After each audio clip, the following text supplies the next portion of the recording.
जय हिंद साथियों। Kannada knowledge YouTube channel पर आप सभी का स्वागत है। आज हम 6 जून 2022 के इम्पोर्टेंट करंट अफेयर्स के बारे में जानेंगे। तो चलिए वीडियो को स्टार्ट करते हैं। आज का हमारा पहला क्वेश्चन है, हाल ही में किस देश के प्रधानमंत्री ने एक वैश्विक पहल lifestyle for the environment movement का शुभारंभ किया है? तो इसका सही आंसर है भारत। दोस्तों, भारत के प्राइम मिनिस्टर नरेंद्र मोदी हैं, उन्होंने इस मूवमेंट का शुभारंभ किया है। नरेंद्र मोदी भारत के 14वें प्रधानमंत्री है, ये भी याद रखिएगा, ठीक है। भारत के प्रधानमंत्री नरेंद्र मोदी ने विश्व पर्यावरण दिवस 2022 के मौके पर वीडियो कॉन्फ्रेंसिंग के माध्यम से इस पहल का शुभारंभ किया। इसे लॉन्च करने का उद्देश्य लोगों को पर्यावरण के प्रति जागरूक जीवन शैली अपनाने व प्रभावित करने पर बल देना है, ठीक है। चलिए बढ़ते हैं नेक्स्ट क्वेश्चन की ओर। हाल ही में इंटरनेशनल बुकर प्राइज 2022 जीतने वाली पहली भारतीय नोवेल कौन सी बनी है? तो इसका सही आंसर है टॉम ऑफ सैंड। दोस्तों, गीतांजलि श्री की लिखी हुई novel Tomb of Sand International Booker Prize जीतने वाली पहली हिंदी नोवेल बन गई है, ये भी याद रखिएगा, ठीक है। चलिए बढ़ते हैं नेक्स्ट क्वेश्चन की ओर। हाल ही में वार्षिक रेडियो फॉर चाइल्ड 2022 पुरस्कारों में कोविड-19 महामारी के दौरान काम करने के लिए यूनिसेफ पुरस्कार से किसे सम्मानित किया गया है? तो इसका सही आंसर है आरजे उमर निसार। दोस्तों, दक्षिण कश्मीर के रेडियो जॉकी उमर निसार को मुंबई में वार्षिक रेडियो फॉर चाइल्ड 2022 अवार्ड्स में संयुक्त राष्ट्र अंतर्राष्ट्रीय बाल आपातकालीन कोष यूनिसेफ द्वारा एक सर्वश्रेष्ठ पुरस्कार से सम्मानित किया गया है। उमर को कोविड-19 महामारी के दौरान दर्शकों तक पहुंचने के लिए जागरूकता प्रदान करने और अफवाहों का मुकाबला करने के उनके काम के लिए उन्हें यह पुरस्कार दिया गया है, ठीक है। चलिए बढ़ते हैं नेक्स्ट क्वेश्चन की ओर। हाल ही में दुनिया में सबसे ज़्यादा ग्रैंड स्लैम सिंगल्स खिताब जीतने वाले पुरुष खिलाड़ी कौन बने हैं? तो इसका सही आंसर है राफेल नडाल। दोस्तों, रविवार को हुए फ्रेंच ओपन में उन्होंने नॉर्वे के कैस्पर रूट को हराकर 14वीं बार फ्रेंच ओपन खिताब जीता, ये भी याद रखिएगा। इसी के साथ राफेल नडाल सबसे उम्रदराज 36 साल उनकी उम्र है, फ्रेंच ओपन चैंपियन भी बन गए हैं, ठीक है, ये भी याद रखिएगा। दोस्तों, राफेल नडाल ने हाल ही में 22वां ग्रैंड स्लैम सिंगल खिताब जीता है। रोजर फेडरर ने 20 बार ग्रैंड स्लैम जीता है और नोवाक जोकोविच ने भी 20 बार ग्रैंड स्लैम जीता है, ठीक है, ये भी याद रखिएगा। राफेल नडाल स्पेन के रहने वाले हैं, ठीक है। चलिए बढ़ते हैं नेक्स्ट क्वेश्चन की ओर। हाल ही में किस देश की सरकार ने छात्रों को भविष्य के लिए तैयार करने के लिए पीएम श्री स्कूल योजना बनाई है? तो इसका सही आंसर है भारत, ठीक है दोस्तों। चलिए बढ़ते हैं नेक्स्ट क्वेश्चन की ओर। हाल ही में किस राज्य सरकार ने ऑनलाइन सेवाएं प्रदान करने के लिए फेसलेस आरटीओ लॉन्च किया है? तो इसका सही आंसर है महाराष्ट्र सरकार ने किया है। दोस्तों, ये जो सुविधा है यह नागरिकों को क्षेत्रीय परिवहन कार्यालयों से जुड़ी सेवाओं का लाभ उठाने में मदद करेगा। लोगों को फेसलेस आरटीओ योजना का हिस्सा बनने के लिए केवल अपने मोबाइल फ़ोन से जुड़े आधार नंबर की आवश्यकता होगी। इस सेवा में renewal, duplicate driving licence, licence पर पते में बदलाव, आरसी बुक की डुप्लीकेट कॉपी, आरसी बुक पर पते में बदलाव और दूसरे राज्य के लाइसेंस का अनापत्ति प्रमाण पत्र सहित 6 महत्वपूर्ण सेवाएं प्रदान की जाएगी, ठीक है, ये भी याद रखिएगा।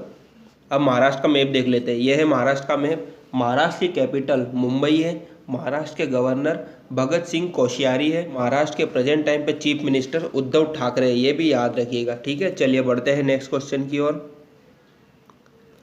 हाल ही में केंद्र सरकार ने ध्वज संहिता में संशोधन करते हुए भारतीय राष्ट्रीय ध्वज को किसकी मदद से बनाने की मंजूरी दे दी है? तो इसका सही आंसर है पॉलिएस्टर और मशीन के द्वारा, ठीक है, ये भी याद रखिएगा। चलिए बढ़ते हैं नेक्स्ट क्वेश्चन की ओर।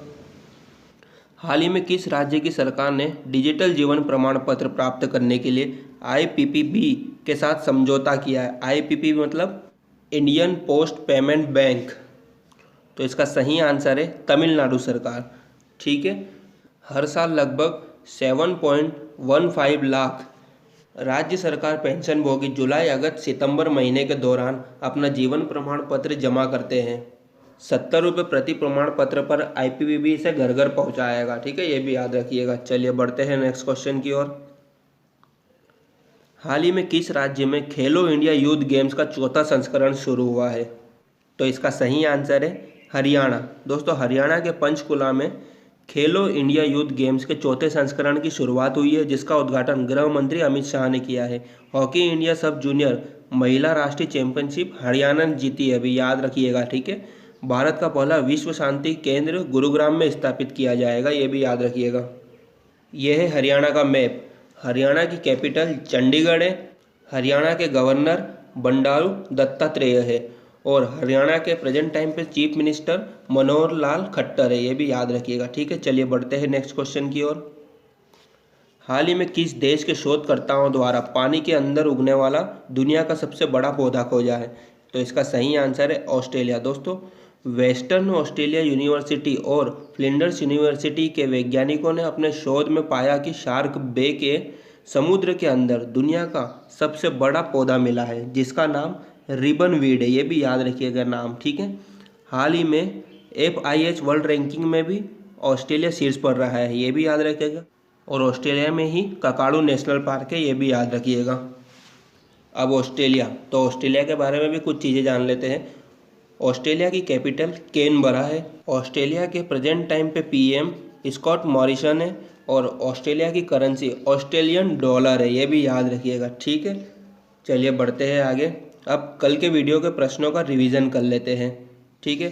कल का हमारा पहला क्वेश्चन था, हाल ही में किस कंपनी ने मध्य प्रदेश और छत्तीसगढ़ को जोड़ने वाली अपनी एक ट्रांसमिशन लाइन खरीदने के लिए SR पावर के साथ एक समझौते पर हस्ताक्षर किए? तो इसका सही आंसर है अडानी ट्रांसमिशन लिमिटेड। दूसरा क्वेश्चन है, हाल ही में जारी Times Higher Education Asia University Ranking में शीर्ष पर कौन रहा? तो इसका सही आंसर है सिंघुआ यूनिवर्सिटी। तीसरा क्वेश्चन है, हाल ही में आक्रामकता के शिकार बच्चों का अंतर्राष्ट्रीय दिवस कब मनाया जाता है? तो ये 4 जून को मनाया जाता है, ठीक है, याद रखिएगा। चलिए बढ़ते हैं आगे। हाल ही में किस राज्य सरकार ने गर्भवती महिलाओं के लिए विशेष स्वास्थ्य देखभाल अभियान आंचल शुरू किया है? तो इसका सही आंसर है राजस्थान सरकार ने।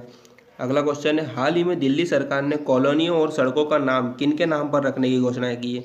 तो ये डॉक्टर भीमराव अंबेडकर के नाम पर रखने की घोषणा की है, ठीक है। चलिए बढ़ते हैं आगे। हाल ही में सोशल मीडिया कंपनी इंस्टाग्राम ने लापता बच्चों को खोजने के लिए किस नाम से नया फीचर लॉन्च किया? तो इसका सही आंसर है एम्बर अलर्ट नाम से फीचर लॉन्च किया है, ठीक है। हाल ही में किस राज्य ने जाति आधारित जनगणना कराने का निर्णय लिया? तो यह बिहार सरकार ने किया है, ठीक है। हाल ही में किस वरिष्ठ IPS अधिकारी को नागरिक उड्डयन सुरक्षा ब्यूरो का नया महानिदेशक नियुक्त किया गया है? तो इसका सही आंसर है जुल्फिकार हसन को किया है। चलिए बढ़ते हैं आगे। हाल ही में भारत के चुनाव आयोग ने किस अंडर-19 क्रिकेटर को दिल्ली के NCT के लिए स्टेट आइकन के रूप में नियुक्त किया है? तो ये यश ढूल को किया है नियुक्त, ठीक है, याद रखिएगा। रिवीजन का लास्ट क्वेश्चन है, हाल ही में अरबपति बनने वाले NBA के पहले सक्रिय खिलाड़ी कौन बन गए? तो इसका सही आंसर है लेब्रॉन रेमोन जेम्स बन गए, ठीक है। चलिए बढ़ते हैं आगे। दोस्तों, कल मैंने आपसे एक क्विज पूछा था, उसका उत्तर देख लेते हैं।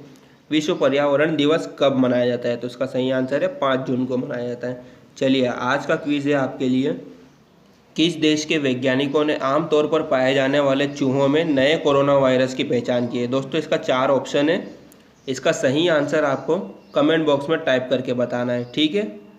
इस वीडियो की PDF आप हमारे टेलीग्राम ग्रुप से डाउनलोड कर सकते हैं, जिसका लिंक वीडियो के डिस्क्रिप्शन में है। आशा करता हूँ आपको वीडियो पसंद आया होगा। अगर वीडियो पसंद आया तो प्लीज़ वीडियो को लाइक कीजिए, शेयर कीजिए और ऐसे ही इंपॉर्टेंट करंट अफेयर से अपडेट रहने के लिए हमारे चैनल को सब्सक्राइब कर लीजिएगा। धन्यवाद।